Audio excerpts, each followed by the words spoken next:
Tatya Saheb Nulkar పండరీపురంలో sub జడ్జిగా పనిచేస్తూ ఉండగా అక్కడ పండరీ విఠలన ఆలయానికి సంబంధించిన ఆరతి హక్కుల కేసు ఒకటి అతని వద్దకు వచ్చింది.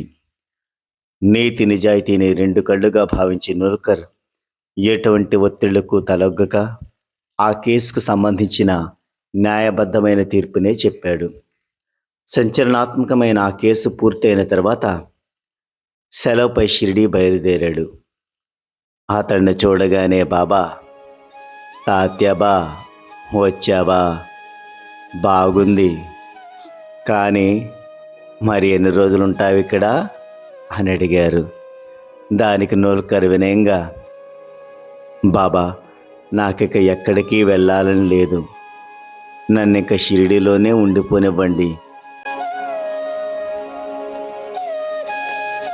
కోర్టులో పాండురంగ ఆలయానికి సంబంధించిన కేసుకు ఒకదానికి తీర్పు చెప్పి వస్తున్నా, మళ్ళీ మామూలు మనుషుల కక్ష కార్పణ్యాల కేసుల గొడవలపై తీర్పు రాసేందుకు నన్ను కలం పట్టుకోనివ్వక ఆ దైవ సంబంధమైన తీర్పే నా చివరి తీర్పుగా ఉండనివ్వండి అని ప్రార్థించాడు.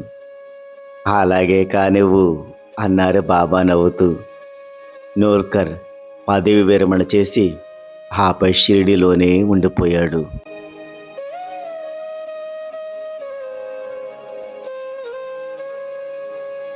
షిరిడీలో గురు పూర్ణిమ జరగడానికి ముఖ్యమైన కారకుడు కూడా నూల్కర్ అని చెప్పవచ్చు.